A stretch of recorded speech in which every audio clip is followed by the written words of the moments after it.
dar a oportunidade para... Daqui a pouquinho, você vai preparando aí, irmão ou irmã que quiser. Se você quiser cantar um cântico aí da sua casa, tá? Eu vou te dar essa oportunidade. Hoje teremos essa oportunidade. Se você quiser participar com um cântico aí da sua casa, depois vou dar o tempo, vou citar aqui o texto que nós vamos ler hoje, Efésios, capítulo 5.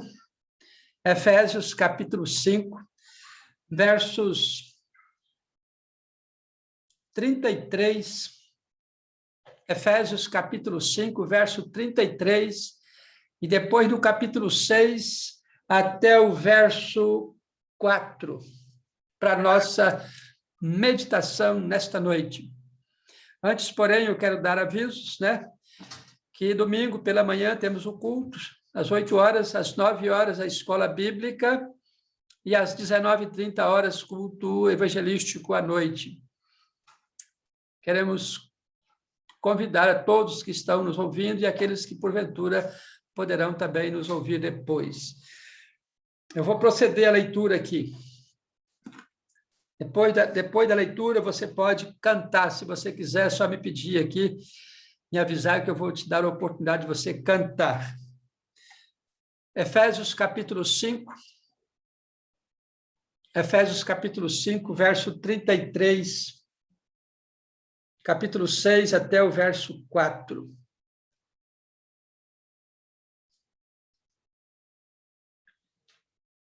Portanto, cada um de vocês também ame a sua mulher como a si mesmo. E a mulher trate o marido com todo respeito. Filhos, obedeça a seus pais no Senhor, pois isso é justo. Honra teu pai e tua mãe. Este é o primeiro mandamento como promessa, para que tudo te corra bem e tenhas longa vida sobre a terra. Pais, não irritem seus filhos, antes criem-nos segundo a instrução e o conselho do Senhor. Louvado seja Deus, e Ele aplica a sua palavra em nossos corações nesta noite. Alguém quer cantar? Alguém quer cantar um hino? Larissa, pastor. Sim, pode cantar. Então, vamos lá, Larissa. As irmãs aí cantando, pastor cantando, vamos cantar. Vamos adorar o Senhor.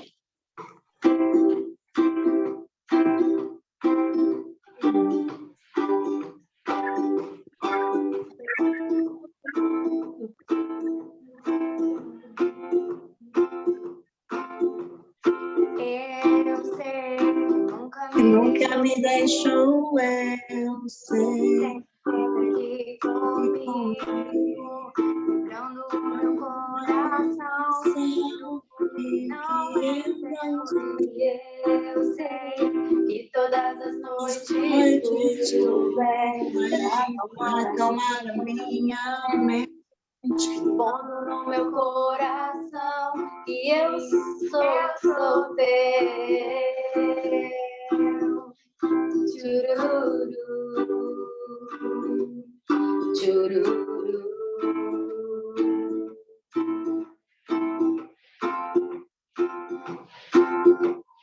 Ei, pai, olhando pra você me lembro bem das noites que passei, que lutei aqui, pensando estar sozinho sem ninguém por perto.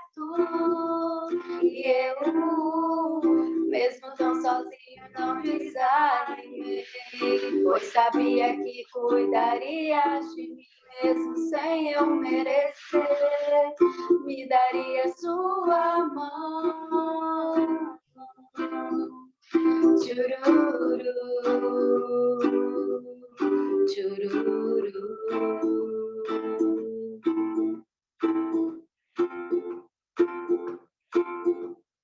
Eu sei que nunca me deixou, eu sei que sempre esteve aqui comigo, livrando o meu coração do que não é seu. E eu sei que todas as noites tu vens pra acalmar a minha mente, pondo no meu coração que eu sou teu. Glória a Jesus. Aleluia. Amém. Muito obrigado. Deus abençoe vocês. Larissa, no violão. Parabéns. Vamos meditar no texto que nós lemos. Ontem no templo, quem esteve no templo, eu preguei no capítulo 5, verso 15 até o verso 17. E ontem eu citei que essa carta aos Efésios foi escrita mais ou menos no ano 60 depois de Cristo, e ela tinha como endereço a igreja que estava na cidade de Éfeso, e a cidade de Éfeso era uma cidade mais ou menos parecida com a Grande Vitória. Dentro dos pontos que eu citei ontem, a cidade de Éfeso tinha um templo onde era adorado a deusa Diana. Um grande templo lá naquela cidade, onde tinha os cultos de adoração à deusa Diana. E é mais ou menos parecido com a Grande Vitória. Vila Velha tem o convento da Penha, não é isso? Que também é um símbolo de uma religiosidade, de um grande número do povo do Espírito Santo. Também na cidade de Éfeso, como também na Grande Vitória, existia muita prostituição, porque a cidade de Éfeso era um entreposto e era frequentada por muitas gentes de muitas nações, e como cidade muito turística ou que tenha muito comércio exterior, também há prostituição. Então, a cidade de Éfeso, que não era dentro da nação judaica, era uma cidade fora dos domínios das terras de Israel. Então, era uma igreja que estava plantada lá naquela cidade. Então, esta carta foi escrita a esta igreja para que ela se fortalecesse, para que ela se fortificasse na palavra de Deus. Eu citei ontem 3 pontos importantes que Paulo escreve a esta igreja. Versículo 15.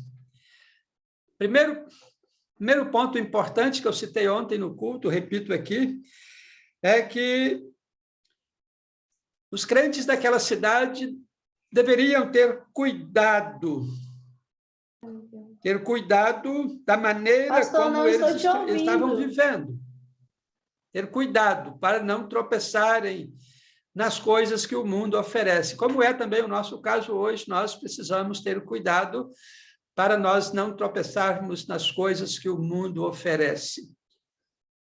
Segundo ponto que eu citei ontem está no verso 16, aproveitando ao máximo todas as oportunidades. Citei ontem, que grande parte das nossas dificuldades que nós enfrentamos é porque nós tomamos decisões erradas no passado e não aproveitamos as oportunidades que Deus nos dá aqui sobre a face da terra. Citei ontem o caso, de pessoas que deixam passar certas oportunidades, depois ficam arrependidos e choram. Terceiro lugar é que devemos compreender qual é a vontade de Deus nas nossas vidas. Esse terceiro ponto eu estou interligando agora com o texto que nós lemos da nossa meditação de hoje, a respeito de família. Versículo 33 fala sobre o marido, sobre a esposa. Capítulo 6, verso 1, fala sobre os deveres dos filhos. E também no versículo 4 fala sobre a responsabilidade dos pais quanto à criação dos filhos. Como nós estamos no mês da família, e eu tenho uma grande preocupação com o que está acontecendo neste mundo que nós vivemos hoje, mundo pós-moderno, também chamamos, dentro do meio acadêmico, o pessoal chama de mundo pós-cristão, e que grande parte das famílias das igrejas estão acompanhando o mesmo curso que o mundo perdido está acompanhando, está vivendo.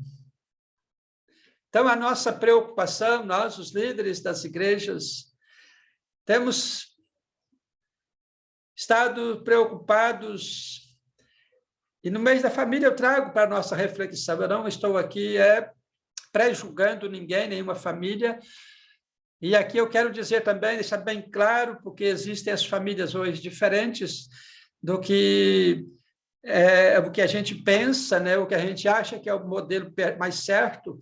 Existem famílias hoje que é a mãe e os filhos, né? E o que eu respeito muito, tá? As mães que cuidam dos filhos sozinhas, e por causa de divórcio, ou foi abandonada, ou teve situações que não deu para suportar, talvez, os maus tratos. Então, muitas mães preferiram caminhar sozinhas, seguindo a sua vida, cuidando das suas famílias. Eu respeito muito, eu quero deixar bem claro que a família que você tem é a sua família, independentemente se é marido junto, mãe, filhos ou não. Se você está sozinha, com o seu filho, ou com a sua irmã, ou com o seu pai, é a sua família. É nesse contexto que eu quero deixar bem claro aqui, irmãos, que eu respeito todas as famílias que vivem na igreja ou fora da igreja, neste contexto que nós estamos vivendo. Mas a base que eu quero trazer para a nossa meditação nestes versículos, a vontade de Deus para a família. Qual é a vontade de Deus para a família? As famílias que estão desestruturadas, por certo, não seguiram o padrão de Deus.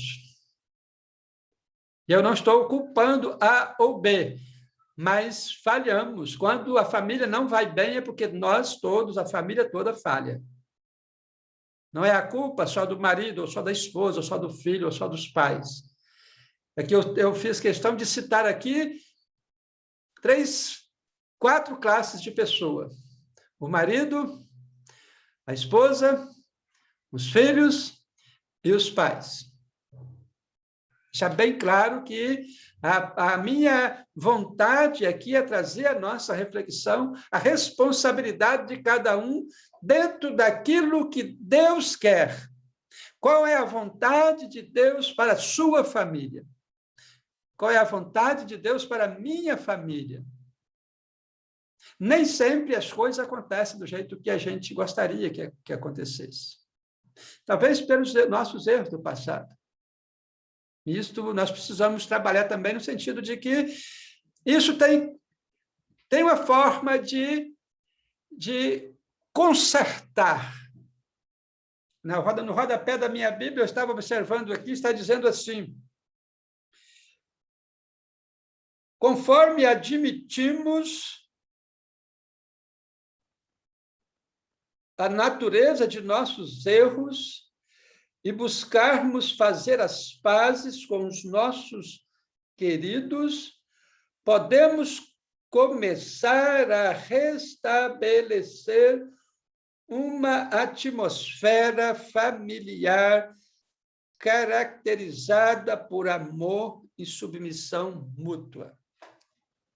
O que foi errado no passado, o passado é passado. A gente tem que aprender com os erros. Não podemos ficar sofrendo por causa do passado. Ficar sofrendo porque errei no passado não vai resolver o problema da atualidade. Mas qual é a responsabilidade dessas 4 categorias, 4 classes de pessoas dentro da família? Qual é o conselho de Paulo aqui? E que Paulo escreve e orienta essa igreja de Éfeso, uma igreja, eu vou repetir, que vivia numa cidade pecaminosa, cheia de problemas, adoravam ídolos, adoravam outros deuses, e lá estava a igreja do Senhor naquela cidade, uma cidade grande, muito grande na época, E como é hoje na nossa cidade, nossa grande Vitória. Os pecados estão aí, os problemas estão aí.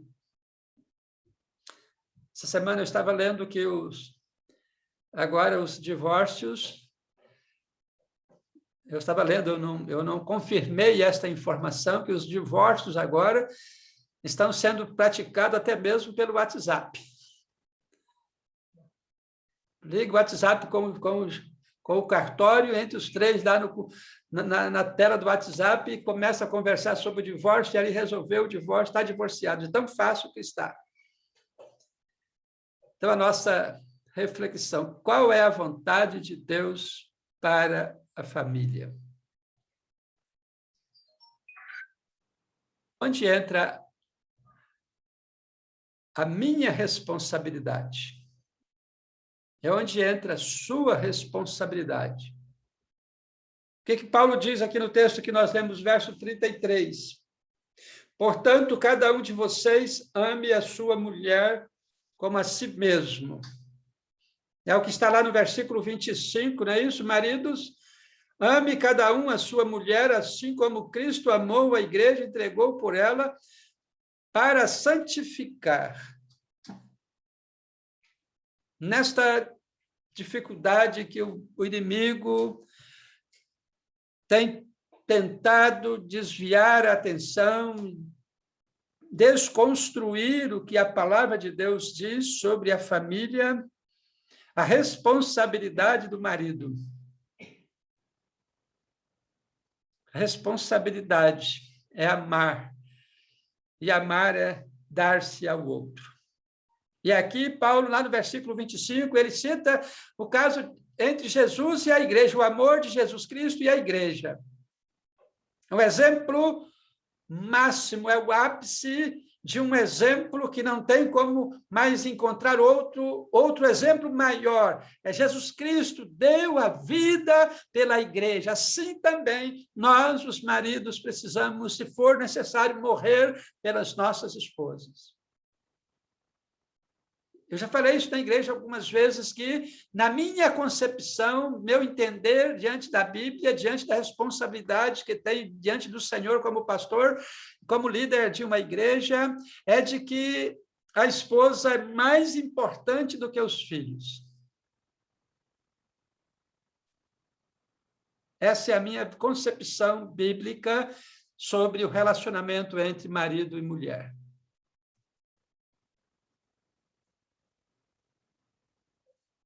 Jesus Cristo deu a vida por causa da sua noiva, a igreja. Então, nós aprendemos que precisamos também praticar isso. É lógico, irmãos, que nós não somos Jesus Cristo, tá? Deixar bem claro que a gente erra. Eu já errei várias vezes com a minha esposa, já cometi diversos pecados, né? Isso de não tratar ela bem, certas horas, se é verdade, eu não minto, não sou perfeito, não tenho esta ideia de que eu transmiti para vocês, a igreja, uma coisa que eu não sou, não é isto. Mas é o que a palavra de Deus diz, não é o que eu quero, o que eu penso, é o que a palavra de Deus diz. Amar como Cristo amou a igreja. Da mesma forma, essa responsabilidade de amar como Cristo amou a igreja, aí no versículo 33 que nós lemos, Paulo escreve aos Efésios dizendo assim: e a mulher trate o marido com todo respeito. Não estou dizendo aqui que tem algumas irmãs da igreja que não estão respeitando os seus maridos, tá, irmãs? É o que a Bíblia diz aqui, e eu trouxe para a nossa meditação. Depois eu vou abrir um leque aqui, se você quiser comentar, também nós podemos ouvir você. Como você tem sido? A sua responsabilidade, esposa, diante de Deus. O que Deus quer de você? Qual é a vontade de Deus para a esposa? A esposa crente, a esposa serva, membro da igreja, que realmente faz a vontade de Deus. Qual é a vontade de Deus na sua vida? Você tem esse conhecimento? O que diz Paulo lá no texto que eu li ontem? Tenham cuidado com a maneira como vocês vivem, que não sejam como os insensatos, mas como sábios. Como as esposas estão vivendo hoje? Será que as esposas hoje estão sendo sábias ou estão sendo insensatas? A palavra insensata significa sem juízo ou sem inteligência. O mundo pós-moderno, que eu citei anteriormente, a questão do feminismo, é isto que está tentando destruir a igreja na parte de família.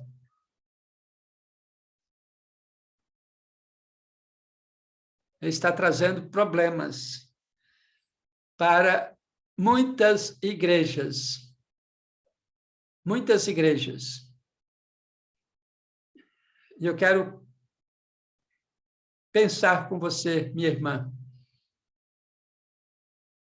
Você tem sido sábia, entendendo a vontade de Deus na sua vida? Esta é uma pergunta que fica no ar. Não precisa responder para mim, responde para você mesmo e para Deus. Terceiro lugar, a responsabilidade, eu falei de a responsabilidade de 4 grupos de pessoas na igreja, não é isso? Primeiro o marido, segundo a esposa, e agora filhos. Todos nós somos filhos de alguém, mesmo que os nossos pais já faleceram. Eu, por exemplo, meus pais já foram para o céu. E como eu vivo isto hoje? O texto fala bem claro, filhos, obedeçam vossos pais, honrem os seus pais. Aqui Paulo, a carta aqui não está dizendo que é para honrar só os papais bonzinhos, as mamães boazinhas, não. Aqui está dizendo é para honrar os pais, independentemente do que eles fizeram. Eu já falei na igreja várias vezes, agora tem muito tempo que eu não falo, vou repetir aqui. Para mim, no meu ponto de vista, mesmo que os pais não sejam lá não tenham muitos bons exemplos, os filhos devem honrar os pais. Esta é a minha visão, minha concepção bíblica. Que você, filho, está entendendo sobre a vontade de Deus na sua vida como filho, de seu relacionamento com seu pai e com sua mãe. Uma coisa que nós precisamos mostrar para o mundo, ser sal e luz. A igreja é sal e luz. Imagina o mundo lá fora, o mundo sem Deus, o mundo que está escravo do inimigo, o mundo que está sendo dominado pelo maligno. Um jovem, uma pessoa que não é da igreja, sabe que você, filho, não honra teu pai e tua mãe. Qual é o exemplo? Como você vai ter moral para poder falar de Jesus Cristo, de amor, se a pessoa lá do mundo sabe que você não honra teu pai e tua mãe? Esta é uma reflexão que nós, os maridos, também precisamos ter. O que o mundo lá fora está pensando dos maridos da Igreja Batista de Castelo Branco com referência ao amor à esposa? Como as outras mulheres estão vendo as mulheres da igreja com o cuidado que elas têm ou não com os maridos membros da igreja, ou não? É uma questão de exemplo, uma questão de ser testemunha. Nós, a igreja, é composta de famílias. Mês de maio, nós estamos vivendo o mês da família. Eu quero te convidar para você repensar isso. Qual é a sua responsabilidade? Como você está percebendo a vontade de Deus na sua vida? Qual é a vontade de Deus para mim, marido, para você, esposa, para você, filho? Qual é a sua responsabilidade diante de Deus? Não é diante do pastor, porque o pastor não sabe de nada. O pastor pode enrolar, todo mundo enrola ele do jeito que quiser, não está em todo lugar, mas Deus está vendo. A terceira classe de pessoas, não é isso? Pais. Você tem cuidado bem dos seus filhos? É lógico que a resposta vai ser sim, né? As mães, principalmente, né? Isso, elas são amorosas, elas amam demais, né? Isso. Tem algumas que chegam até a ser bobas, né? Isso. Tem algumas que morrem, desabam quando vê um filho chorando, né? Isso. Marmanjo já, né? Isso. E a mãe está chorando. Mas nem sempre as aparências é a realidade. Amar não é fazer tudo que o filho quer. Amar é ensinar, é dar um bom exemplo, é cuidar. E aí, nesse texto, versículo 4, aí, não é isso? Pais, não irritem a vossos filhos. Há alguns pais e mães que irritam os filhos. Qual é a vontade de Deus na sua vida, na criação dos filhos, mesmo que os filhos já estão grandes, não importa, filho é filho, enquanto viver, né? Isso, enquanto a gente viver, filho é filho. O que você tem feito? Como está a sua compreensão e o dia a dia nesses 4 tipos de relação? Marido, esposa, filhos, pais. E no caso dos pais com os filhos, também nós somos testemunha diante do mundo. O mundo está nos vendo. Um dos grandes problemas hoje que eu vejo, até mesmo dentro das igrejas, com muita tristeza, inclusive, de que grande parte de pais e mães não estão cuidando bem dos filhos. Talvez por questões, necessidade de financeiras, tem que trabalhar, tem que sair, tem que deixar. Mas isso também não é desculpa. Por quê? De repente, é porque não houve um planejamento lá atrás, tomaram decisões erradas, agora tem que sacrificar o filho ou a filha. Então, a vontade de Deus para os pais cuidar bem dos filhos já começa lá na adolescência, antes de começar a namorar.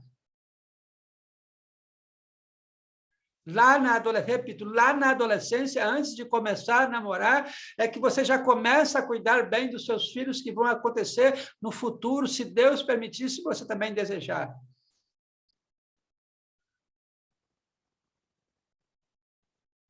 A vontade de Deus é que o casamento seja segundo os propósitos de Deus. É conforme está escrito nesse mesmo texto, portanto, deixará homem, pai e mãe, e unir-se à sua esposa, serão ambos uma só carne.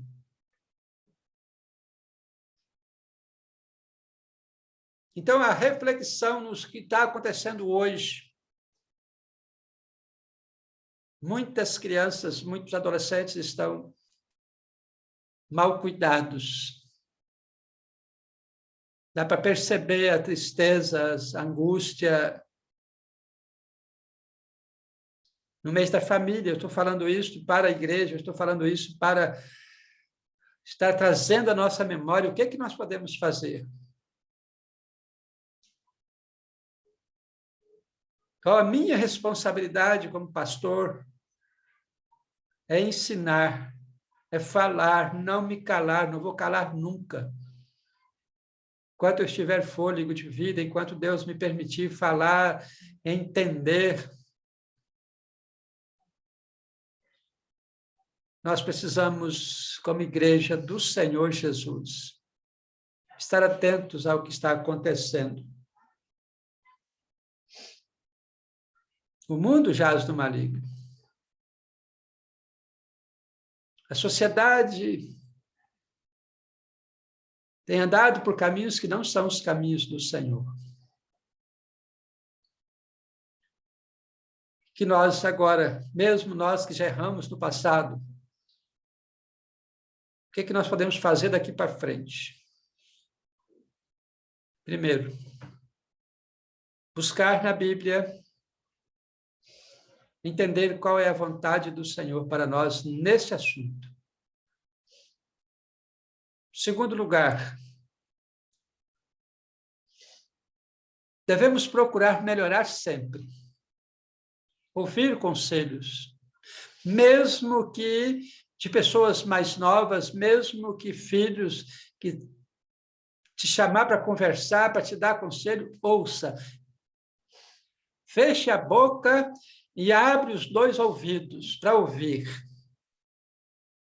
Normalmente, eu falo por mim mesmo, eu tenho 2 filhos, eu tenho dificuldade de ouvir. Mas eu preciso aprender isto. Eu preciso colocar isso em prática. Primeiro, aprender é conhecer mais sobre a vontade de Deus na minha vida para que eu possa ajudar a igreja. Segundo, é eu me corrigir dos meus erros. É difícil corrigir os erros, é difícil demais. Mudança gera sofrimento.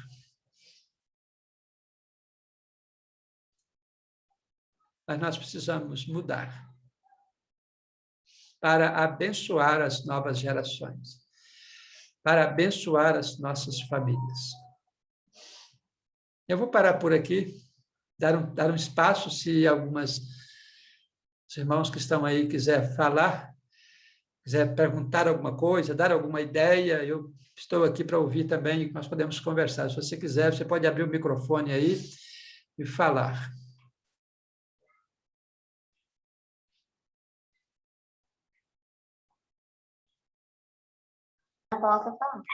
Vou falar rapidinho.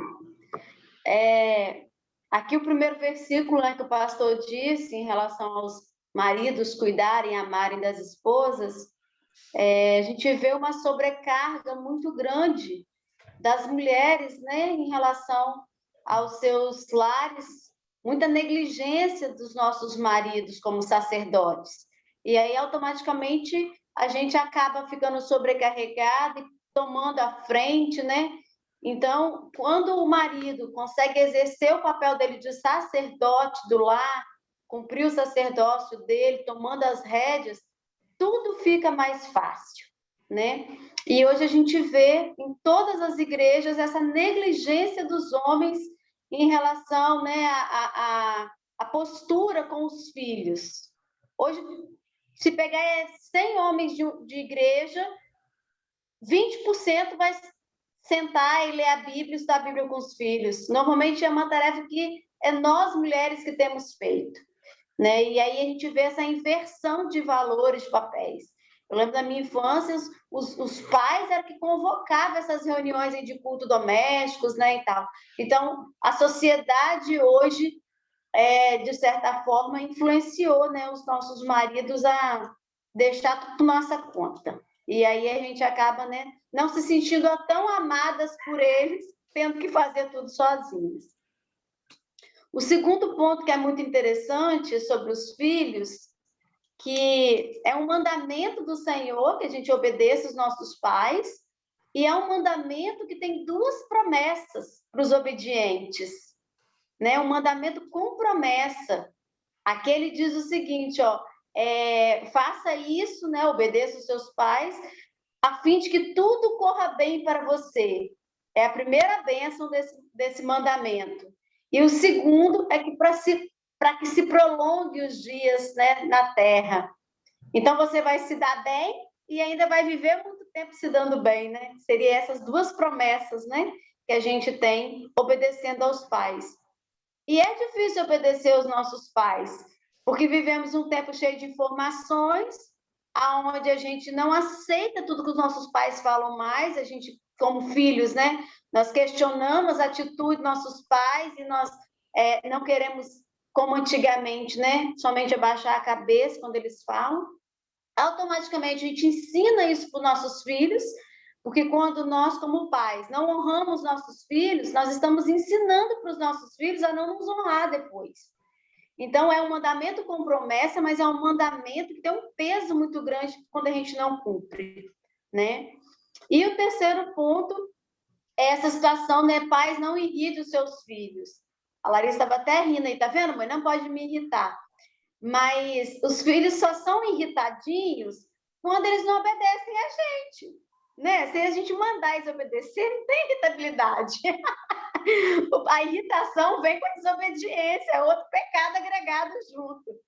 Então, é muito difícil cumprir esses mandamentos se cada um não entender o seu papel. Começa com o marido amando a sua esposa, ocupando o lugar dele como sacerdote. Aí vem para nós, como pais, obedecer aos nossos pais para ensinar os nossos filhos a nos obedecer. É uma corrente, né? Vai se passando de geração em geração. A postura que eu tenho com a minha mãe hoje, com meu pai, provavelmente é a postura que os meus filhos vão ter comigo depois, quando eu, né, ficar mais velha. Então, há um peso muito grande nisso. E nós, como Igreja do Senhor, nós temos consciência disso. E às vezes acertamos, às vezes erramos, né? Mas eu oro para que novos tempos, né? O Senhor possa estar nos dando como pais, como mulheres, né, sábias, e como mães e pais sábios para educar os nossos filhos nos caminhos do Senhor, né? Longe dessa Babilônia que nós vivemos, com essa inversão de valores, né? Deus não mudou. As pessoas estão mudando no mundo, mas Deus não mudou. Então, os valores de Deus continuam os mesmos. Amém? Obrigado, irmã.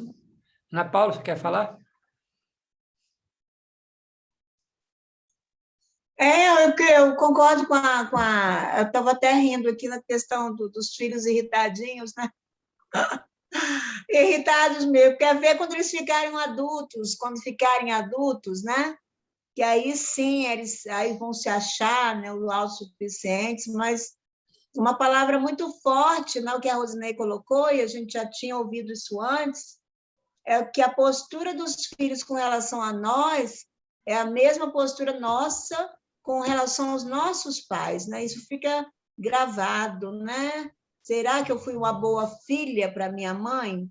Para eu ser uma boa mãe para os meus filhos? Então, assim, é muito forte essa palavra para a gente refletir, para nós refletirmos, né? E a gente fica pensativo. Será que eu falhei enquanto filha? Porque agora já não posso mais, né? Fazer com meus pais, porque já partiram, né? Aquela coisa toda. Mas e os meus filhos? Como é que eles me viam como filha, né? E aí, essas atitudes deles conosco, né? Nessa de contrapartida, é para se pensar, é para se refletir, né? E aí fica a interrogação, né? O que será de nós com os filhos cuidando de nós, né? Então, é muito forte isso. Obrigado, irmãs, pela participação. Alguém mais quer falar?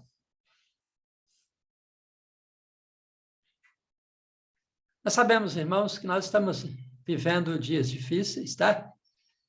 O mundo está em constante evolução, tá?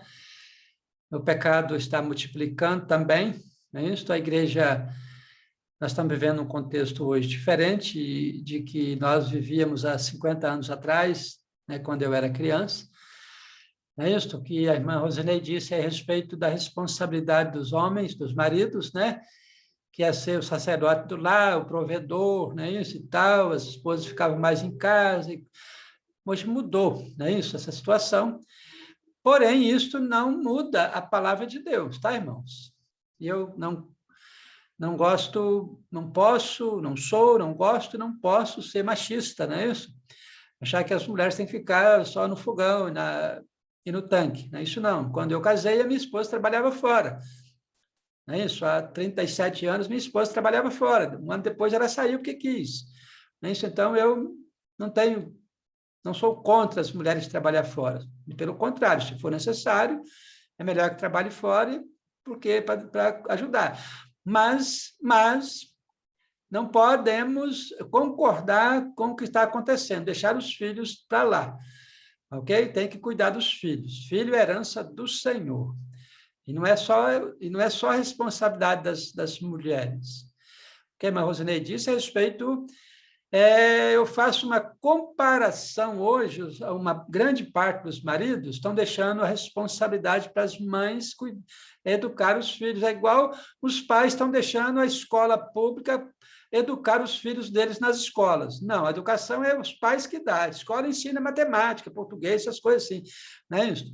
A educação é os pais. Então, eu tenho feito essa comparação nesse sentido, os maridos deixando que as esposas eduquem os filhos, e também os pais deixando que as escolas eduquem seus filhos. Então, a palavra das irmãs é oportuna, muito obrigado. Há mais alguém que quer falar? Se não há, nós vamos encerrar, não é isso? Essa parte, já está quase acabando o tempo, não é isso? Nós vamos encerrar com mais uma oração. E para isso eu quero convidar a irmã Marília para orar aí, tá? Orar pelas famílias, tá? Pode ligar o seu microfone e orar pelas famílias, encerrando essa parte. Amém. Então vamos orar. Senhor nosso Deus e Pai, nós te damos graça, Senhor. Graça por mais um dia vencido, Senhor, por indas e vindas, protegidos e guardados pelo Senhor, Pai. Nós agradecemos, Senhor, ó Deus, pelo privilégio, Senhor Jesus, pela honra de poder cultuar o Senhor, mesmo que de casa, Senhor Jesus. Exaltar, ó Deus, o Senhor que é todo-poderoso, o Senhor que é santo, Pai. Jesus, nós te agradecemos por cumprir também essa semana de oração em que o Senhor nos proporcionou, Senhor Jesus. Estamos reunidos em famílias, ó Deus, no mesmo propósito, no mesmo objetivo, Pai. E eu peço em nome de Jesus, Senhor, nesse mês voltado, Senhor Jesus, para as famílias, que o Senhor, ó Deus, visita cada lar, cada família, cada irmão, Senhor Jesus, aqueles que não estão entre nós agora, mas que o Espírito Santo do Senhor, Jesus, possa visitá-los, né? Aquilo que nós pedimos ao Senhor, aquilo que nós não temos alcançado, nós agradecemos ao Senhor pelo Espírito Santo do Senhor que intercede por nós, Senhor, com gemidos inexprimíveis, né? O Senhor tem nos guardado, nos protegido, e o Senhor Jesus tem proporcionado, Senhor Jesus, nesse tempo tão difícil, aquilo que nós precisamos. Nós agradecemos, Senhor Jesus, pela fé que renova-se a cada um de nós, cada dia, Senhor, né? Cada situação que nós superamos. E nós pedimos, Senhor, diante dessa palavra que ouvimos nessa noite, Senhor, nos capacite, Senhor Jesus, a nos posicionar aquilo que o Senhor, ó Deus, estabeleceu para cada um de nós, pais, mães, filhos, ó Pai. Em nome de Jesus, pedimos a orientação do Senhor, pedimos, Senhor Jesus, que, ó Pai, sejamos obedientes também, Senhor Jesus, e atentos àquilo que o Senhor tem nos orientado, Senhor Jesus. Nós sabemos que, como a irmã disse, né, os papéis estão meio invertidos, né? E isso, ó Deus, se torna para nós algo mais difícil ainda. Mas nós confiamos no Senhor e sabemos que o Senhor está conosco, e o Senhor Jesus nos ajuda, nos capacita, Pai. Ô, Pai querido, visita cada lar, derramando cura, derramando bênção, Senhor Jesus, derramando avivamento, derramando presença do Espírito Santo, Pai. Abençoa a tua igreja, abençoa, Senhor, o nosso pastor, ó Pai, a sua família, a sua casa, Senhor Jesus, continua usando o teu servo, Pai, para cuidar de cada um de nós, orientar, ó Deus, conforme a palavra do Senhor, Pai. Quero agradecer ao Senhor por tudo, por esse dia, pelo alimento, tudo aquilo que tem nos dado, Senhor Jesus, tudo aquilo que nós precisamos, o Senhor tem nos concedido até esta hora, Pai. Assim, eu oro pela minha família, Pai, meus filhos, meu esposo, minha casa, o nosso trabalho, Pai. E nós confiamos no Senhor, que o Senhor é conosco em todo o tempo, nos dias bons, dias maus, e assim eu creio que seja na vida de cada um também, ó Pai. Nos ajuda a perseverar. Assim eu oro em nome de Jesus. Amém. Amém. Assim, está encerrado. Deixar aí um momentinho, se você quiser dar mais um tchau para cada um aí, fique à vontade, tá? Amados, pastor e irmãos,